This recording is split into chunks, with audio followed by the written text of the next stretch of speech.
La prórroga de Estadio Deportivo, con José Antonio Rivero.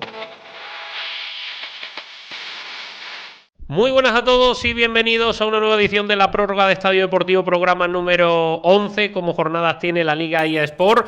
Una jornada undécima en la que vencieron Barcelona, Real Madrid, Atlético de Madrid, en la que el conjunto rojiblanco le ganó, por cierto, al Sevilla, un Sevilla sumido en crisis, ahora veremos si se puede usar esa palabra tan típica del fútbol o no, y un Betis donde la estrella sigue siendo Antony, un Antony que volvió a marcar en la Cartuja por partida doble.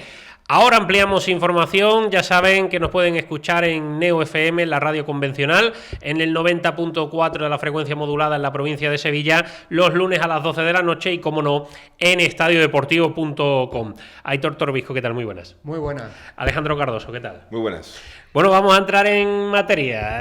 Hay tópicos en el fútbol, uno de ellos la palabra crisis, como decía. El Sevilla ya encadena 3 derrotas seguidas, si no recuerdo yo mal. Esta última goleada en el Metropolitano, ¿se habla ya de crisis o no hablamos? Bueno, podemos poner paños calientes, podemos poner eufemismo, podemos tirar de sinónimos, pero al final vamos a acabar diciendo lo mismo. Es una crisis, tampoco es que se vaya a caer el cielo, claro, sobre el Sánchez Pizjuán, pero sobre todo si trazamos una comparativa entre cómo se fue el equipo al parón, que se fue sexto después de meterle un 4-1 al Barcelona, enlazando 3 jornadas seguidas sin perder. Bueno, en un momento de forma extraordinario, estábamos hablando de Alexis, estábamos hablando de la seguridad defensiva, de que ya no había errores. Bueno, pues si tenemos ese dibujo y ahora tenemos el actual, que viene el equipo, es verdad que es el Atlético de Madrid, que te triplica o cuadriplica en presupuesto y que si alguien te puede meter un 3-0, evidentemente es el Atlético de Madrid y más en el Metropolitano. Pero claro, si tenemos en cuenta que es la tercera derrota seguida, que coincide con que se quedó sin marcar por primera vez y que venimos de varios encuentros donde han resucitado esos errores defensivos de patio de colegio, bueno, pues podemos tener en cuenta, estaba sexto el equipo antes de irse al parón, ahora podría acabar 14º si gana Osasuna al Oviedo, pues es para decir que la llamada de atención es más que necesaria, ¿no? Yo tanto como crisis quizás no lo veo, teniendo en cuenta sobre todo también el nivel que ha tenido el Sevilla en estos últimos años. Para un Sevilla que a lo mejor acostumbrará a quedar cuarto y a llegar a rondas finales en Europa League, pues sin duda que sería crisis. Pero para este Sevilla que estamos viendo en estos últimos años, no me atrevo a decir que estas 3 derrotas consecutivas sean tanto como crisis. Que el equipo ha dado un bajón, yo creo que sin duda, o sea, eso sin duda, pero tampoco, o sea, es verdad que los síntomas que da el equipo no son sobre todo los que se vieron contra el Barça. Y también eso que decía Caparrós un poco como de demasiado azúcar no viene bien, pues yo creo que en este caso se ha comprobado. Tras la victoria ante el Barça, pues pensábamos que el Sevilla iba incluso a poder estar ahí acechando esos puestos europeos, pero yo creo que al final pues se ha devuelto a la realidad de lo que es este Sevilla, los problemas en la planificación que ha tenido, los puestos que han quedado por cubrir. Y tanto como crisis, pues yo creo que se tiene que ver ahora, sobre todo ante Osasuna, un rival un poco quizás más acorde a nivel de plantilla, por lo menos de lo que tiene el Sevilla ahora. Yo creo que puede ser una buena vara de medir. Tanto como crisis, pues yo creo que habría que ver un poco más los resultados. Lo que está claro que 3 derrotas consecutivas, sin duda, pues una losa muy grande de la que yo creo que Almeida tiene, además yo creo que tiene la capacidad de llegar al grupo con su mensaje y demás, y yo creo que puede darle la vuelta a la situación y ser un Sevilla un poco más como lo que habíamos visto en estas últimas jornadas, por lo menos. Ahí hay otro debate, porque creo que hay unanimidad en torno a la figura de Matías Almeida. Creo que el 99,9% del sevillismo y del futbolero considera que Almeida supera lo que ha hecho García Pimienta en el Sevilla, pero García Pimienta puede decir, oiga, aquí están mis números y yo a estas alturas de liga, el año pasado estaba mejor. Sí, tenía 2 puntos más, estaba a 3 puntos de la Champions, mucho más lejos del descenso. y había dejado 4 veces la portería cero en 11 partidos por 2 solo ahora de Almeida, ¿no? La diferencia que era que, bueno, que yo creo que estamos de acuerdo que todos veíamos los partidos del Sevilla de García Pimienta y no sabíamos a qué jugaba, no lográbamos explicar a qué quería jugar el Sevilla, y sin embargo hoy sí podemos explicar claramente a qué juega este equipo de Matías Almeida. Está muy trabajado el equipo, se ve el sello de autor, se ve esa personalidad del argentino, los discursos que dice en rueda de prensa tienen extensión en el campo. Con García Pimienta no pasaba eso, pero bueno, ahí están los números. Creo, un poco al hilo que decía el compañero, que se está demostrando con el tiempo bueno, pues que Almeida había conseguido montar un 11 competitivo, pero no tiene equipo. Tenía un 11, pero no tenía equipo. Se han caído algunas piezas y el equipo se ha vuelto a descompensar. Queda mucho trabajo, ha habido muchísimos cambios.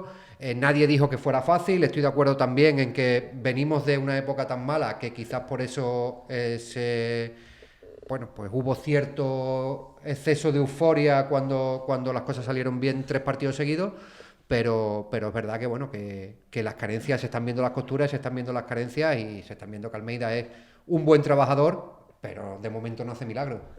Y en la foto siempre suelen salir los mismos futbolistas. Uno de ellos es Nianzú, el central, que todo el mundo que está dentro del Sevilla coincide en que tiene unas capacidades buenísimas. De hecho, si tú no eres bueno, no te ficha un Bayern de Múnich. Pero lo cierto es que cada vez que pisa el verde con el Sevilla no deja buenas sensaciones. Sí, es verdad que no tiene esa continuidad que se le presupone a un jugador porque ha pasado por la cantera del PSG, por la cantera del Bayern, que debe tener un poco más. Es verdad que todavía es muy joven, tiene mucha juventud y tiene esos fallos de concentración que son también propios de la edad, pero es verdad que no le acompaña. Es verdad que sale siempre las fotos de muchos de los goles, los errores defensivos. Y es verdad que yo personalmente pues es un jugador al que le veo muchas cualidades también y que creo que si mantiene esa mente un poco que no se vaya de los partidos y que tenga esos fallos de concentración, yo creo que es un jugador que le puede aportar mucho, sobre todo a este Sevilla. Pero es verdad que al fin y al cabo eso acaba penalizando mucho. Cuando tú sales siempre en la foto de los goles o en este caso como en el penalti, pues es algo que acaba penalizando. Aunque yo creo que es verdad que yo en eso confío mucho en Almeida. O sea, yo creo que Almeida puede ser un entrenador que pueda llevar bien lo que es Nianzú. Ya se ha visto un poco que ha recuperado, ha marcado, por lo menos un poco, y yo creo que con Nianzú puede hacer también algo parecido, que si le respeta las lesiones, de hecho antes de que se lesionara estaba teniendo mucha continuidad, pero es eso, cuando no es por lesión es porque acaba saliendo en la foto de algún gol, y eso es algo que al fin y al cabo pues acaba penalizando mucho a un jugador que cobra lo que cobra en el Sevilla, que le cuesta lo que le cuesta al Sevilla cada año, y es algo que este Sevilla actual no se puede permitir. Es que esa es la clave, yo creo, ¿no? Que estamos hablando de Nianzú, que podríamos tener paciencia, que bueno, que es un central, que es joven, que como tú dices, ha pasado por ese tipo de clubes, algo bueno tendrá, ¿no? Su evolución ha tenido que ser muy buena desde cantera. Por otro lado, claro, si no se hubiese estancado, si no hubiesen aparecido los problemas, seguiría allí, no estaría aquí en el Sevilla. El problema, yo creo, es triple, el problema que tiene el Sevilla con Nianzú, porque lo que el Sevilla necesita es que Nianzú sea su estrella. Es el jugador que más dinero se come en un momento de la planificación donde prácticamente va al céntimo. Antonio Cordón ha tenido que ir al céntimo. De hecho, había jugadores pactados para venir a coste cero o en cesiones que no se pudieron materializar porque no hubo más salidas y porque no había más espacio en el límite salarial. Y claro, es un futbolista que, como tú dices, Almeida, es verdad que con la mano de Almeida puede mejorar. El problema es que no es solo deportivo, no son solo sus errores defensivos, es que también están los problemas físicos. Cuando está empezando a coger un poco el ritmo, llega la pifia. Cuando puede reponerse de la pifia, llega la lesión. Entonces claro, es un círculo vicioso donde el Sevilla es que creo que no tiene tiempo para esperarle. Es que sí. Si no se lesiona, yo creo que una temporada completa de Nianzú con Azpilicueta al lado, que es un hombre veterano, el crecimiento sería bastante exponencial. Pero claro, tiene que estar bien toda la temporada, que es lo complicado. En fin, veremos qué pasa con él. En el rival, la otra cara de ese partido, Atlético de Madrid, victoria solvente, que los de Simeone están dando una de cal y una de arena este curso, a 8 puntos del Real Madrid. ¿Creéis que todavía se mantiene en la pelea por la Liga el Atlético? Es que lo que yo no entiendo es que a Simeone no le exijan que en su discurso esté la obligación de estar en esa pelea. Me explico, ¿no? O sea, sí. Claro que tiene que estar. Ha empezado muy mal el Atlético, fuera de casa, en el Metropolitano es intratable, como viene siéndolo desde hace ya muchísimo tiempo. Pero es que hay que exigirle, es que ya Simeone, en cuanto se le caen un par de resultados, ya empieza a decir, no, es que hay que mirar al Betis, hay que mirar al Villarreal, el Atleti. Oiga, pero si le saca a usted el doble o el triple de presupuesto, que es verdad que eso te puede servir para defenderte en un momento dado después de perder con el Real Madrid, con el Barcelona, vale, de acuerdo, pero el tercero en discordia, si fallan merengues o culés, tiene que ser el Atlético de Madrid, no me queda más trabajo. Y luego, aparte, eso es una consideración que creo a nivel general, pero es que a nivel concreto ya me lo parecía el año pasado y este año no tengo duda de que creo que es la plantilla más compensada de la Liga. Se ve que cuando hace cambios Simeone, el equipo no se resiente en absoluto, tiene material de sobra en defensa, en centro del campo y en la delantera para refrescar el 11 inicial, tiene nombres importantes, se gasta cerca de 3 cifras en fichajes referenciales como el de Julián Álvarez, lleva 2 o 3 años invirtiendo unos 200 millones al año en refuerzo. ¿Cómo no va a aspirar al título, no? Tiene que aspirar por narices. Aparte que, bueno, va en esa línea de menos a más que le permite estar ahí.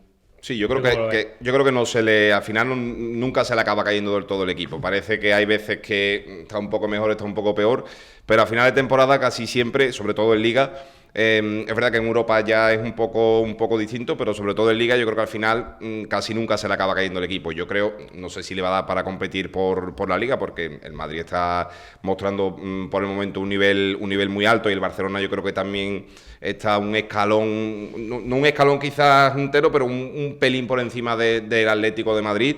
Pero para mí este año, por ejemplo, el Atlético, que ha hecho un fichaje espectacular como es Baena, que a mí es un jugador que me encanta y que creo que le aporta mucho al equipo del Cholo. Yo creo que a final de temporada seguro, yo creo que va a estar ahí en la pelea, como al fin y al cabo como siempre hace el Cholo, su discurso, pero después a final de temporada yo creo que él sabe dónde verdaderamente y las capacidades que tiene Atlético de Madrid. Por cerrar con estos dos, que nos queda mucho de lo que hablar, que, bueno, a mí al menos me lo pareció, qué bonito ese reencuentro antes del partido del Cholo y Almeida. Sí. Es que hay gente que se le ve que es buena persona y a Almeida se le ve al hombre. Sí. Se le ve que es verdad, o sea, lo dijo Simeone, ¿no? Que también, que es verdad, que es un tipo que es la verdad. Tú lo miras y es así. Luego es verdad que mantienen vínculo, lo dijo Almeida, él entrenó, fue uno de los primeros entrenadores que tuvo el hijo de Simeone. Luego Simeone le llamó para que fuese su segundo. En Europa. O sea que han seguido manteniendo ese contacto que labraron en la Lazio y en la selección argentina, donde además eran compañeros de habitación. O sea que fue un encuentro sincero, ¿no? Porque luego también vimos pues una cordialidad absoluta entre Monchi y Simeone, que compartieron vestuario aquí en Sevilla. Pero es verdad que lo de Almeida trascendía bastante lo de meros compañeros de posición. Sí. Cerrando ya el capítulo de rojiblancos y sevillistas, hablamos del líder del Real Madrid que venció sin problemas 4-0 al Valencia.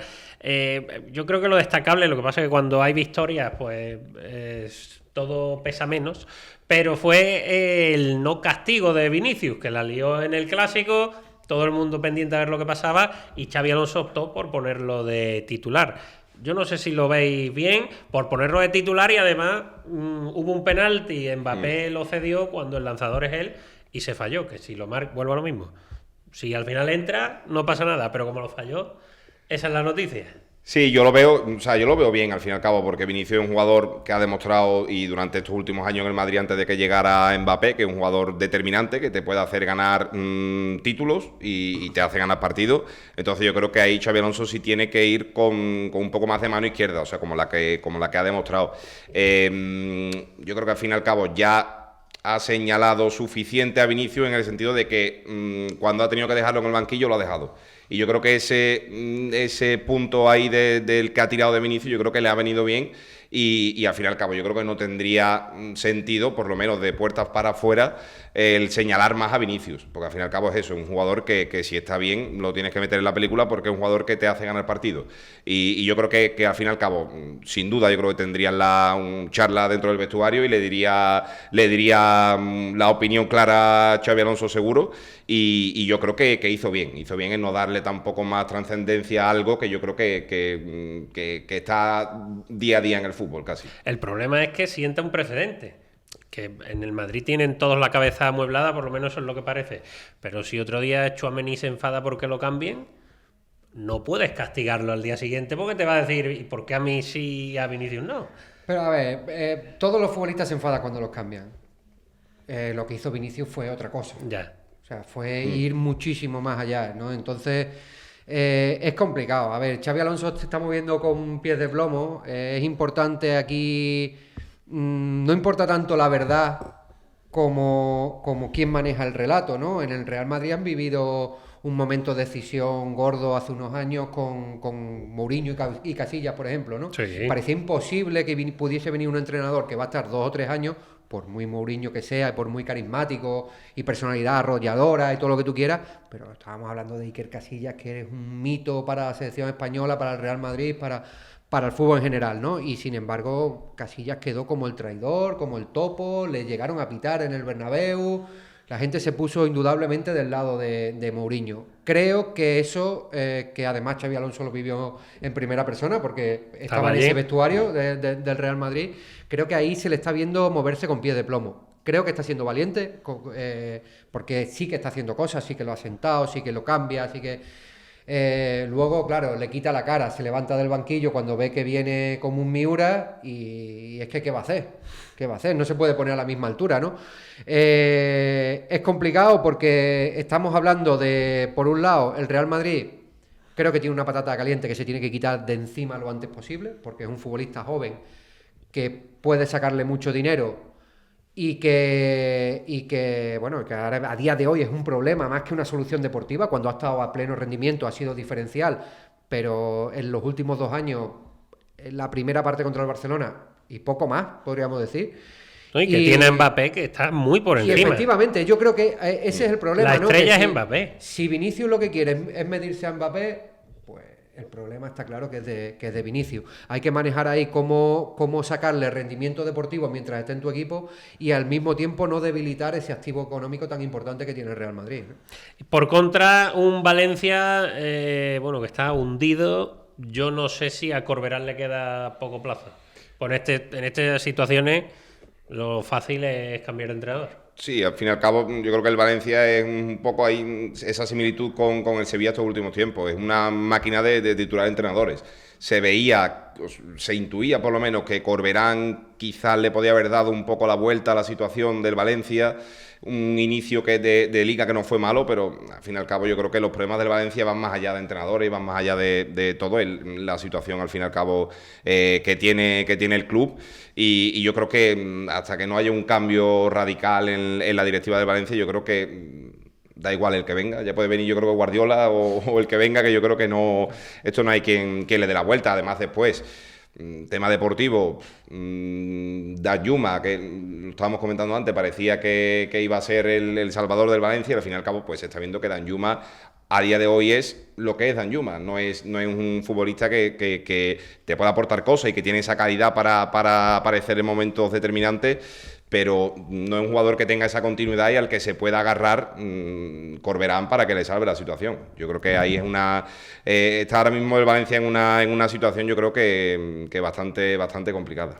Y hablando de entrenadores, hubo derbi vasco, victoria para la Real Sociedad, lo que cambia el fútbol. Sergio Francisco, que tiene una vida extra, que la está el hombre disfrutando, y el que está, volvemos a la palabra crisis, es el Athletic Club de Bilbao, que llevaba varias temporadas sin empezar tan mal. Yo creo que le está pasando factura a la Champions. Sí. Y la preocupación en Bilbao, más que el inicio, es Ernesto Valverde, que acaba contrato el 30 de junio. Aquí nadie sabe nada, no se habla de continuar.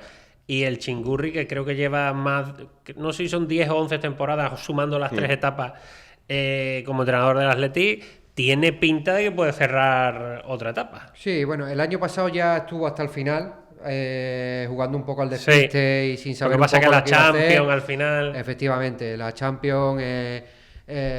Muy golosa. Hombre, claro, es un.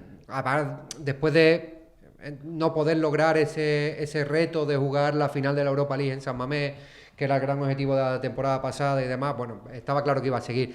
La verdad que tiene mala pinta, tiene pinta de típicas temporadas de fin de ciclo y de eso, y de que está sufriendo mucho con la Champions, lo cual sirve para poner bastante en relieve el mérito que han tenido equipos en los últimos años como la propia Real Sociedad, como el Betis o como el Villarreal, que sin tener un presupuesto desmesurado han sabido convivir muy bien con la exigencia de estar en 3 competiciones. Bueno, lo del Villarreal, el presupuesto desmesurado, ahí... Por eso digo que no tienen un presupuesto... Bueno, pero que el Villarreal sí tiene... Hombre, pero... Tú lo comparas con el Betis o no, claro, la Real. No, yo lo estoy comparando con los grandes.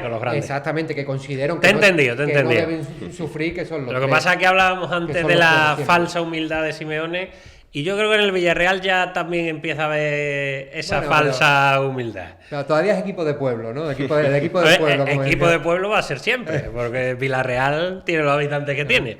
Pero en fin, me voy al Betis. Hablando de la Champions, el Betis está ahí tocándola con la yema de los dedos, gracias a un futbolista como es Antony, que yo creo que Antony está un escalón por encima que el propio Betis en cuanto a nivel futbolístico, ¿no? Si pagaron 100 millones por él, por algo sería, y en noches como la de este domingo ante el Mallorca se notó. Es una superestrella, ¿no? Hemos colgado hace poco, hemos compartido una noticia en el Estadio Deportivo él mismo dijo que, oye, que esto no es suerte, que lo trabajo a diario y es verdad que, bueno, ha colgado vídeos durante el verano, trabajando en solitario, practicando ese golpeo. Es una superestrella, ¿no? A mí me recuerda, yo veo ese entrenamiento y le veo tirando balones, pum, pum, pum, van todos al ángulo, va como medidos, como si fuese una bomba inteligente. Me recuerda, pues eso, pues un Stephen Curry tirando triple como un poseso y van todos limpios. Sí. Es un superclase, esto justifica todo el sufrimiento del Betis este verano. Había incluso quien decía que era una locura hipotecar la planificación esperando hasta el último día a Antony. Bueno, si no hubiese venido, a lo mejor estábamos hoy hablando de otra cosa, pero merece la pena. Llegó para eso, al fin y al cabo Antony llegó para eso, llegó para aparecer en este tipo de partidos, en los partidos que le quedan por venir también al Betis en Europa League, que ahí tiene también una tarea importante y yo creo que partidos de los que gustan a Antony y al fin y al cabo es que llegó para eso, es que es un futbolista que, como hemos dicho antes, si se pagan 100 millones por él, por algo es, y al fin y al cabo es medio Betis, es que es medio Betis. Y lo mejor que tiene el Betis con Antony es que no se va a querer ir. Es que estamos hablando de una casuística rara en el mundo que se ha dado, bueno, fue salvando distancias, Maradona en Nápoles, que no pegaba, que no... Y el hombre es joven, es más contento que nada. Joven, tiene 25 años. Y ahora Antony en el Betis, es que el Betis sabe que si alguien pone dinero se lo lleva. Sí, no, está pero claro. Él no se va a querer ir. Este mismo verano ya han venido Bayern de Múnich, bueno, en fin, han venido ligas árabes a ponerle todo el dinero que él quisiera y más, ponerle un cheque en blanco. Entiendo que eso lo rechace, pero bueno, ha rechazado un Bayern de Múnich donde iba a ser titular también, porque tenía ese hueco y... Que al final fichó a Luis Díaz. Y ha dicho, bueno, espérate, porque también el Manchester United era muy grande, iba a ser un gran salto para mi carrera y lo que he hecho ha sido sufrir durante 2 años, ¿no? Él necesita estar feliz, es esa alegría brasileña que si no sale el sol en su vida no va a rendir como lo está haciendo, y es verdad que el grande que venga a llevárselo va a necesitar ofrecerle mucho, aparte de dinero y... A mí me recuerda mucho, bueno, cuando vino Víctor Roque había muchísima comparativa con el pasado, con Ricardo Oliveira, yo me voy a colgar la medalla, yo eso no lo vi, pero a mí me recuerda mucho el caso de Nilsson, un futbolista que era también muy importante, es verdad que no había despegado tanto como lo ha hecho Antony en el pasado, pero también un futbolista que era de una categoría superior y eligió... Quizás no era tan determinante, ¿no? Era Exactamente, espectacular, sí. abría partidos, desbordaba, hacía huecos, atraía rivales, tenía una importancia, es campeón del mundo con Brasil, que hay 300 seleccionables en Brasil cada año para ser figuras mundiales, ¿no? Pero es que Antony, además de toda esa atracción de los grandes jugadores, gana partida. es que es muy decisivo. Es que ayer gana el Betis 3-0 y él mete 2 golazos, da la asistencia del tercero y no metió el hat-trick de milagro, ¿no? Es muy, muy, muy decisivo. Y todo esto sin Isco. Sin Isco. Y todo esto, porque cuando estos dos se junten, Isco va a bailar samba. Y eso que es de Málaga, que es de Costasoleño. De Arroyo de la Miel, que no me salía, pero cuando estos dos se junten, la pregunta ahora mismo en el beticismo, que hemos hecho una encuesta que la pueden leer y la pueden ver en las redes sociales de Estadio Deportivo y en nuestra web, de si debe volver Isco para el Clásico, si hay que forzar ese poquito para el derbi, eso, perdón. Como si el Clásico la semana pasada lo tengo en la cabeza. Para el gran derbi entre Betis y Sevilla. ¿Cómo lo veis ustedes? Hombre, yo creo que la mayoría del beticismo no quiere forzar, porque ya lo ha perdido muchas veces seguidas y no quiere... Ya, y también la realidad es que tú ves que Fornal está impresionante. Sí. Lo Celso tiene una línea más irregular, pero el día bueno de Lo Celso no desmerece prácticamente a casi nada. Pero a día de hoy yo creo que es el que se va fuera, ¿eh? Si vuelve sí, yo creo Isco. que sí. Hombre, yo creo que Lo Celso, ¿no? Eso es otro debate. Por meritocracia en, sí mismo, ¿no? En el campo... Evidentemente Amrabat es un seguro de vida, tal como está Fornal no lo puedes quitar. Creo que es la mejor versión que hemos visto de Abde en el Betis. Antony no hace falta decirlo, y mi única duda es si no es retrasando a Lo Celso para que entre Isco ahí. Ya se vio ya el año pasado cuando falso estaban... 9, quizás de falso 9, prescindiendo del Cucho. Es que... Cuando estaban los tres el año pasado, Isco, Antony y Lo Celso, al fin y al cabo, fue cuando peor estaba Lo Celso. Lo Celso cuando más rindió, cuando mejor, fue cuando tuvo que suplir a Isco a principio de temporada. Es verdad que ya después, cuando coincidieron los tres sobre el terreno de juego, quizás el que un poco ahí no era tan determinante y no participaba tanto era el argentino.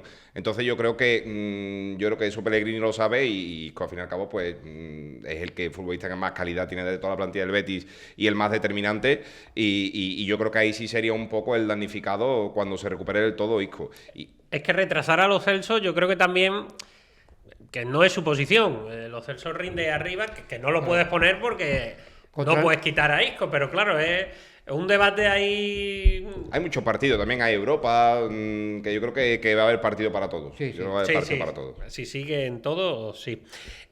Bueno, entonces, que nos hemos saltado una cosa a otra. En el derbi, ¿qué hacemos con Isco? No lo arriesgaría, es un futbolista tan importante. Ya hemos visto que...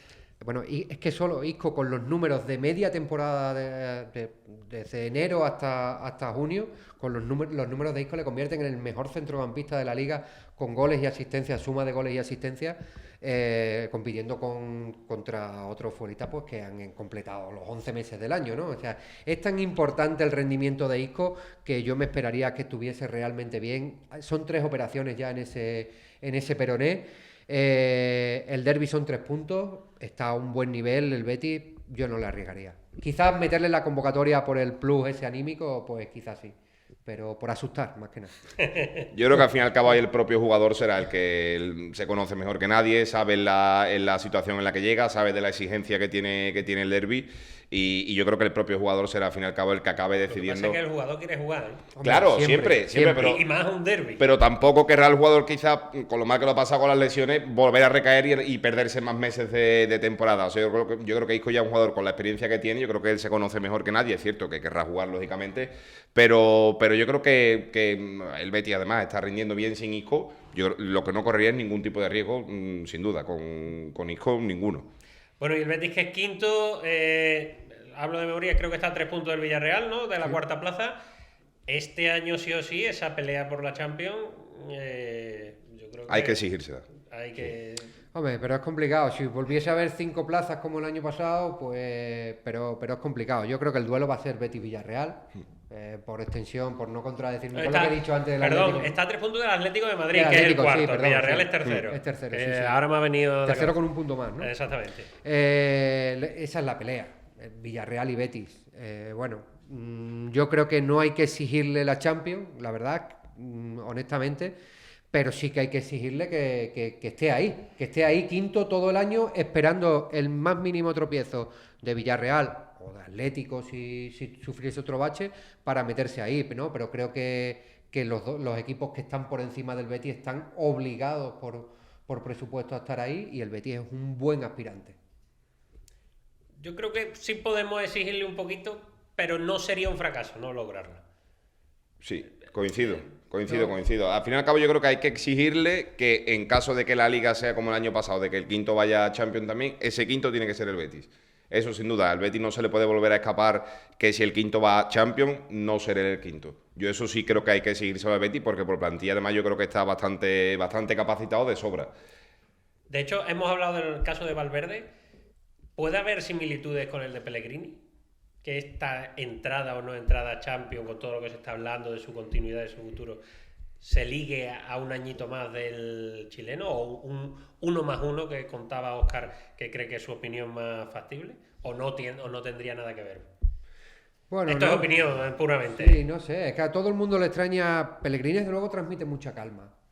Pero yo creo que él es un hombre calmado. Sí, por eso digo que transmite mucha calma en este sentido, pero es verdad que no deja de resultar curioso, ¿no? Si él dice que no va a haber ningún problema en sentarse cuando el Betis así lo considere, si el Betis dice que no va a haber ningún problema en ponerse de acuerdo con Manuel Pellegrini cuando él quiera sentarse, exacto, ¿quién les está impidiendo sentarse? Sí, yo creo que sí, que ahí también un poco yo creo que la directiva quizás le esté exigiendo un poco dar ese paso. Tanto ya lo dio un poco en Europa el año pasado la Conference llegando a la final, y yo creo que este año también en Europa League también va a depender mucho de lo que haga el Betis en Europa League para tomar un poco esa decisión, yo creo. Y ya vamos a ir cerrando, que ya me ha hecho la señal nuestro técnico Rafa y nos pasamos de tiempo. Por cerrar, José Bordalás. No vamos a hablar de que presente las campanadas en la 1 con Nyon, algo que me parecería genial y maravilloso, pero sí de su inicio. Han ganado 2-1 al Girona.